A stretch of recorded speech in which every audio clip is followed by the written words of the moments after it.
Hello friends, இன்றைக்கி நம்ம இந்த வீடியோவில் டெலகிராம் டிப்ஸ் அண்ட் ட்ரிக்ஸ் பற்றி தான் பார்க்க போகிறோம். இந்த வீடியோவோட பார்ட் 1 ஆல்ரெடி நம்ம சேனலில் போஸ்ட் பண்ணியாச்சு. நீங்கள் ஒன்றும் பார்க்கலேன்னா டிஸ்கிரிப்ஷனில் லிங்க் கொடுக்குறேன், செக் பண்ணி பாருங்கள். வீடியோக்குள்ளே போகிறதுக்கு முன்னாடி நீங்கள் ஒன்றும் நம்ம சேனலை சப்ஸ்கிரைப் பண்ணலைன்னா சப்ஸ்கிரைப் பண்ணிக்கோங்க. கூடவே பெல் ஐக்கானையும் கிளிக் பண்ணிக்கோங்க. வாங்க வீடியோக்குள்ளே போகலாம்.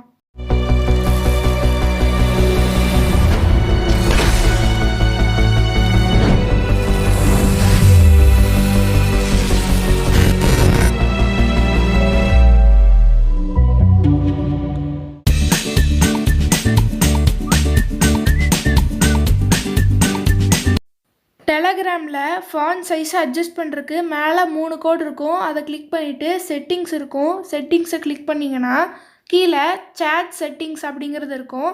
அதை கிளிக் பண்ணிவிட்டு மெசேஜ் டெக்ஸ்ட் சைஸ் அப்படிங்கிறது ஒன்று இருக்கும். அதை கிளிக் பண்ணி அட்ஜஸ்ட் பண்ணிங்கன்னா உங்களோட ஃபாண்ட் சைஸும் அட்ஜஸ்ட் ஆகும்.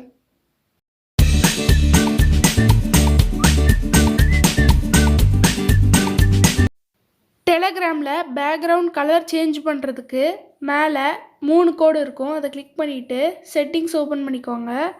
ஓப்பன் பண்ணதுக்கப்புறமா கீழே சேட் செட்டிங்ஸ் அப்படிங்கிறது இருக்கும். அதை ஓப்பன் பண்ணிக்கோங்க. கீழே கலர் தீம் அப்படின்னு சொல்லி 4-5 தீம் ஆல்ரெடி டிஃபால்ட்டாக இருக்கும். அதில் உங்களுக்கு ஏதாச்சும் தீம் பிடிச்சதுன்னா அதையவே செலக்ட் பண்ணிக்கோங்க. இல்லை எனக்கு இந்த தீம் வேண்டாம் அப்படின்னா கீழே அதுலேயே நிறைய கலர் வேரியன்ட்ஸும் கொடுத்துருக்காங்க. அதில் எந்த வேரியண்ட் வேணுமோ அது வேணால் நீங்கள் சூஸ் பண்ணிக்கோங்க. இதில் நீங்களே மேக் பண்ணுறக்கும் ஒரு ஆப்ஷன் இருக்குது. கீழே 3 டாட் 4 டாட் மாதிரி ஒரு ஆப்ஷன் இருக்கும். அதை கிளிக் பண்ணிவிட்டு மேலே பேக்ரவுண்டுங்கிற ஆப்ஷனை எனேபிள் பண்ணிக்கோங்க. பண்ணிவிட்டு கீழே கலரை என்ன கலர் வேணுமோ அந்த கலர் சூஸ் பண்ணிவிட்டு பேட்டர்ன் அப்படிங்கிற ஆப்ஷனை கிளிக் பண்ணுங்கள். கிளிக் பண்ணதுக்கப்புறம் நிறைய பேட்டர்ன்ஸ் காமிக்கும். அதில் உங்களுக்கு எந்த பேட்டர்ன் வேணுமோ அந்த பேட்டர்னை சூஸ் பண்ணிக்கோங்க. சூஸ் பண்ணிவிட்டு இன்டென்சிட்டி அப்படின்னா டார்க்னஸ்னு அர்த்தம். அதில் உங்களுக்கு எவ்வளோ டார்க்னஸ் வேணுமோ அவ்வளோ டார்க்னஸ் கொடுத்துக்கலாம். கொடுத்துட்டு சேவ் கொடுத்துருங்க.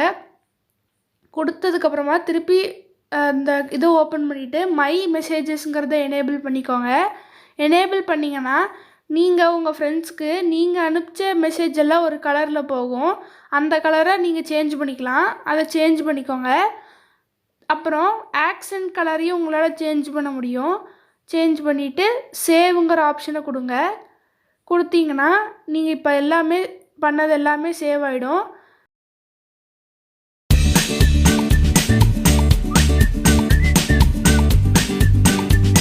மெசேஜ் கார்னர்ஸை அட்ஜஸ்ட் பண்ணுறதுக்கு மேலே 3 கோடு இருக்கும்.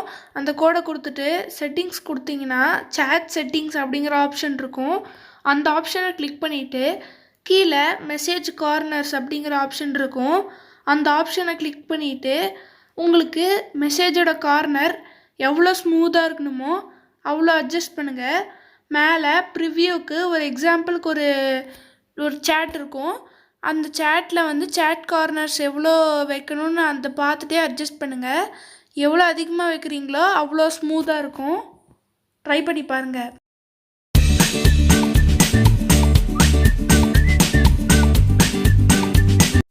ஃபோல்டர்ஸ் உருவாக்குறதுக்கு மேலே 3 கோடு இருக்கும். அந்த 3 கோடை கிளிக் பண்ணுங்கள். கிளிக் பண்ணதுக்கப்புறமா செட்டிங்ஸ் வரும். அதில் செட்டிங்ஸ் ஓப்பன் பண்ணிக்கோங்க. ஓப்பன் பண்ணதுக்கப்புறமா ஃபோல்டர்ஸ்னு ஒரு ஆப்ஷன் இருக்கும். அந்த ஆப்ஷனை கிளிக் பண்ணிவிட்டு ஆல்ரெடி டிஃபால்ட்டாக அன்ரீட் பர்சனல்னு ஒன்று இருக்கும். அன்ரீடில் வந்து நீங்கள் படிக்காத மெசேஜ் எல்லாம் வரும். பர்சனலில் வந்து நீங்கள் சூஸ் பண்ணி வைக்கிற மெசேஜ் மட்டும் வரும். அதுக்கப்புறம் நீங்களாக ஒன்று உருவாக்கணுன்னா கீழே க்ரியேட் ஃபோல்டர்னு இருக்கும். அதை கிளிக் பண்ணிவிட்டு அதில் உங்களுக்கு ஏதாவது ஒரு ஃபோல்டர் நேம் கொடுத்துக்கோங்க. எக்ஸாம்பிளுக்கு ஃபேமிலி அந்த மாதிரி கொடுத்துட்டு எந்த சேட்டெல்லாம் அந்த ஃபோல்டருக்குள்ளே தெரியணுமோ அந்த சேட்டெல்லாம் கொடுத்துருங்க. கொடுத்துட்டு டிக் கொடுத்துருங்க. டிக் கொடுத்துட்டு சேவ் கொடுத்தீங்கன்னா அந்த ஃபோல்டர் சேவ் ஆகிடும். திருப்பி வேறு ஏதாச்சும் எக்ஸாம்பிளுக்கு இன்னொரு ஃபோல்டர் வந்து க்ரியேட் பண்ணிக்கோங்க. நான் வந்து ஃபேமிலின்னு ஒன்று உருவாக்கியிருக்கேன், ஃப்ரெண்ட்ஸுன்னு ஒன்று உருவாக்கியிருக்கேன். உருவாக்கிட்டு அதில் வந்து உங்களுக்கு என்ன கான்டாக்ட்ஸ் வேணுமோ அந்த கான்டாக்ட்ஸை செலக்ட் பண்ணுங்கள். செலக்ட் பண்ணிவிட்டு டிக் கொடுத்துட்டு சேவ் கொடுங்க. சேவ் கொடுத்தோன்னே சேவ் ஆகிடும். வேணும்னா சைடில் 2 கோடு மாதிரி இருக்கும். அதை வச்சு உங்களால் அட்ஜஸ்ட் பண்ணிக்க முடியும். அட்ஜஸ்ட் பண்ணிவிட்டு வெளியில் வந்து பார்த்திங்கன்னா தெரியும் ஒவ்வொன்றும் தனித்தனி ஃபோல்டர் மாதிரி ஸ்வைப் பண்ணால் ஃபோல்டர் மாறுது. தனித்தனியாக உங்களோட சேட்ஸை ஆர்கனைஸ் பண்ணி இதில் வச்சுக்கலாம்.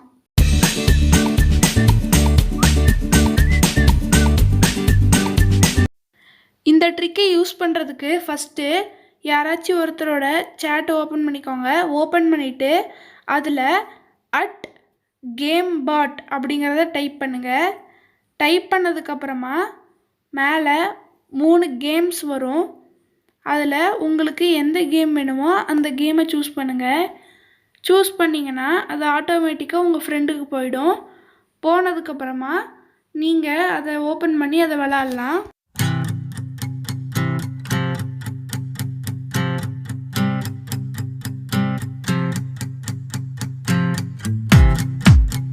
நீங்கள் அவுட் ஆனதுக்கப்புறமா உங்களோட ஸ்கோர் ஆட்டோமேட்டிக்காக உங்கள் ஃப்ரெண்டுக்கு போயிடும். போனதுக்கப்புறம் உங்கள் ஃப்ரெண்டும் இதை எடுத்து விளாண்டு அவங்களோட ஹை ஸ்கோரை உங்களுக்கு வரும். இது ஒரு ஜாலியாக நீங்கள் பண்ணலாம்.